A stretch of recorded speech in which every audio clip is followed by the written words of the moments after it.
Hello, good morning, afternoon, evening, wherever you are in the world. It is just gone 10 a.m. on Sunday, the 26th of June 2022 over here in the UK. Just wanted to go live today as just playing about as a few different ways of reflecting for me personally, but also in case it adds value to someone out there on YouTube, Twitter, or some other medium that you may come across these reflections. But what it was, I listened to an incredible podcast this morning while I was walking the incredible Winnie the Cockapoo, our favourite pup, although it does look like she's eyeing up the strawberries, which I can understand because they will be very, very, very tasty. But I'm going to have to call. No, she left them. Good girl. We'll have to share one later on. So, what I wanted to share with you is this incredible podcast. It is called Redesigning Industry. It starts with Truth by Sarah Climenhaga. I hope I'm pronouncing that correctly. Excuse me, having a bit of a coughing fit. And it's a wonderful, wonderful conversation. You can find it on Spotify. You'll be able to find it, I'm sure, on Apple as well. The podcast is actually called Creating a Parallel Society. And I really, if you had any interest at all in systems, system change, sustainability, regeneration, whatever you want to call it, social justice, environmental justice, the workplace, mindset change, personal development, basically, if you've got any interest at all in being a better human being, but increasingly in line with nature's systems and not extracting from nature's systems to be a better human being, then you'll love this conversation. Now, what I wanted to do is just share a few of the reflections with you that I found really, really, really powerful. First of all, I don't know if anybody, I'm going to have to see if I've got it here actually. There's a reference to Byron Katie's work, which underpins some of what Sarah brings to life. I don't think I've got it behind me here, but I've got a couple of her books. So, of course, there's a very spiritual and energetic angle to this whole conversation. And what I thought was particularly interesting is that I've done a number of the fisheye cafes now with Samantha Sapaya, my systemic guide based in the Philippines, and with B Lorraine Smith myself. And what was lovely for me personally was to really hear the depth and difference of Lorraine's lived experience. So I want to start by sharing this particular point. And I hope I've not mucked up this quote too much, but it's quoting Lorraine. And she says that she gets paid by large companies to tell the truth about their business models. Let me repeat that.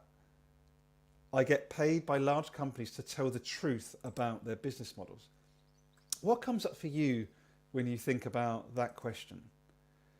If you work within a corporation, you work within a small business, or even you have your own business, I'm really curious. Like, what is the impact of your business models? Even if you've got your own shop, might have your own cafe, it might be that you're running a multinational organization, like I'm part of a 3 billion turnover corporate in the chemical space. Like, what's the truth behind your business model? So as a cafe, the truth will be, where does the food come from? What are the air miles behind it? What's the impact on the people that actually grow the food, etc., right? Or in my case, in chemicals, in terms of sustainability, how truly sustainable is the supply chain?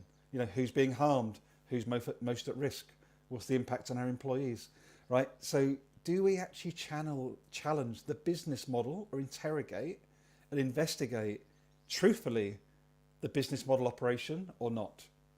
Open question. I think there's so much in that we need to go deep on. And in fact, I saw some changes quite recently and challenges around organisational design and learning and development structures. So here's a question. If you work in L&D or OD for a company, whatever that company does, do you look beyond the company business model to stakeholders up and downstream, etc., or are you just looking at maintaining relevance for your business? Open question, and curious what your thoughts and feelings might be about that. What I also thought was lovely hearing Lorraine was talking about by doing what they do to make life healthier. So, there's so many different examples, whether you're looking at, you got B Corps, there's different comments about that, you've got different things around conscious capitalism. But at the end of the day, and this is what I'm learning as Gary and continuing to have to dive into, is if we're not centering those humans and those life forms that are most impacted by our business models, how can it truly be healthy? So it can only be healthy if it's fully inclusive, I would assert. So really curious about that. Interested how Lorraine learned around the fact that food and beverage in her experience, mining in experience, I know she's worked in the paper industry. All of these different things are deeply interconnected. You cannot have the cup of coffee that you drink and the food that you eat and the house that you live in. Those are not separate things. They are deeply interconnected. They all have an influence on one another through these different global supply chains and different impacts on raw material flows, etc. And I'm really passionate about understanding that better because I work in that sector that touches every part of humanity within chemicals. There's 2 brilliant questions. And hi, good morning, Elise. So lovely to see you. Great to see you about. Hope you're having a lovely Sunday too. There's 2 amazing questions that I want to offer to you that Lorraine generously shared in conversation with Sarah. One is, what does it look like when a business is a force for healing? So when the business is designed to truly give life and not take life away. So if I'm brutally honest, the industry I'm part of, it is taking life away. It's extractive, it's impacting communities, we're harming ourselves off the back of it, right? There's even a self-harm element with the current systems that we operate within, the GDP growth systems. So what does it look like, question 1, when a business is truly a force for healing?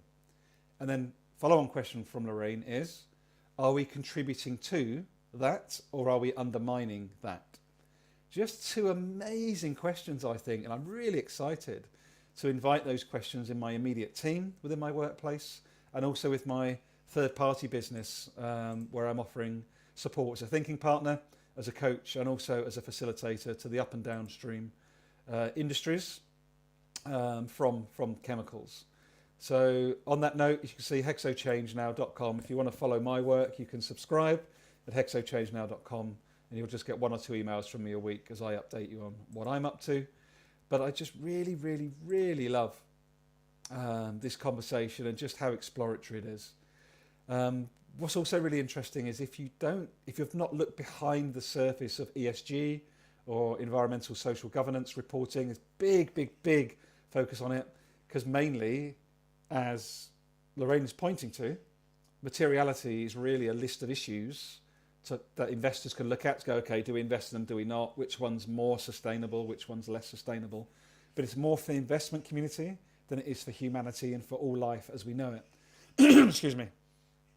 So I thought it was really, really interesting following on from that when Lorraine was talking to her 20-year-ago self or even a two-year-ago self, they would be really, really different conversations. And a step on from that was unlocking potential by noticing what is in the way and then asking myself, is that really in the way? And this comes back to Byron Katie's work, Going Circular, I believe, which is, there is like just this moment. Think about Eckhart Tolle's work. There's just this moment to make a decision, to react to something, to take a choice, to take a next step, right?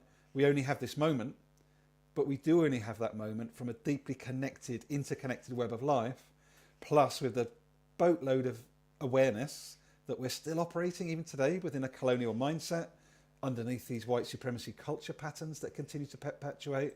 And I always like to share this website that another one of my coaches and guides, Heather Luna, shares with me, White Supremacy Culture Info. Go and take a look at it. Don't be scared of the white supremacy part of the name. It's really just a series of patterns that we have all been conditioned to follow, such as fear, the right to comfort, growth is another pattern. So check it out. It's a really, really important resource. And it just allows us to recognize those patterns in ourselves and the patterns that we see within society and indeed in the workplace. Because I think it's so critically exciting and also important that we see that everything I've reflected on, that I've taken away from this wonderful conversation, is deeply connected. Okay? Like, if we're not reflecting and seeing where we were and where we've come from, we can't see how we're breaking or not those particular culture patterns. If we're not having conversations, those beautiful questions that Lorraine shared around what does it look like when a business is a force for healing? And a follow-on, are we contributing to or undermining that? If we're not spending that time coming together, connecting, including every voice, particularly those at the extremes of our business models, how can we truly move towards that regenerative future that I know Sam and her Possible Futures crew are working on, that Lorraine is working on, and that I'm increasingly trying to be part of in my own way, and waving the flag from within global extractivist systems is what is a better way to be truly sustainable in line with nature's systems, and not just tick the box of ESG to stay investor relevant. That is one of my big challenges, and one I want to continue to bring with love, with care, but with constructive challenge as we go forward. So there's the reflections today, and I'm just going to leave you on the last thing. Something else that Lorraine loves to do with her client base is almost to be a thinking partner herself, thinking out loud with CEOs. What is their purpose, and is it a life-giving purpose or not? And we can all look at our own lives and ask the same questions. Are we trying to give life, or are we trying to take it away? I don't think any of us have been given this gift of life to try and take it away from one another, from systems at large, you know, from Mother Nature. You know, I've still got a boatload of work that I need to work on, but hey, we're all work in progress, right? So Elise, have a lovely Sunday. If you've listened to this live or watching this back, I hope you take some value from it. But please do check out the podcast. You'll be able to find it in the show notes on LinkedIn and also on YouTube. And until then, I will just leave you with a little reminder of an amazing in-person event that's going to be taking place across the 20th and the 21st of July. So only in a few weeks' time now. We've got 10 people coming so far, a maximum of 30. It's just going to be a beautiful space to slow down, to connect to one another, to connect to ourselves, to share experiences. You know, maybe like me, I'm thinking about how can I try and reach a certain type of person, senior leader within the chemicals and up and downstream industry. How do I invite that in the most effective way? I'll be really grateful to use the collective intelligence of the people present to explore that. Someone else may be there as a solopreneur that wants some help with a strategy they want to bring to life. We'll be there to collectively support them. They're the sorts of things we're going to be looking to try and do. And there'll also be Joe Homstead and I, my co-facilitator, an amazing human being, will be with me, and also Nick Davis live tomorrow, Monday the 27th of June, as we explore and get excited for the next gathering that takes place across the 20th and the 21st of July 2022. So until my next reflection, until I see you around, be well, stay safe, stay particularly curious, go exploring, challenge everything from a place of love, connection and curiosity. And but yeah, we need to be centering those people that we don't hear from as much as we probably should be. So until then, have fun. Enjoy your Sunday. Gary's reflections for the day. I'm just going to leave you with a funky little new outro and intro video.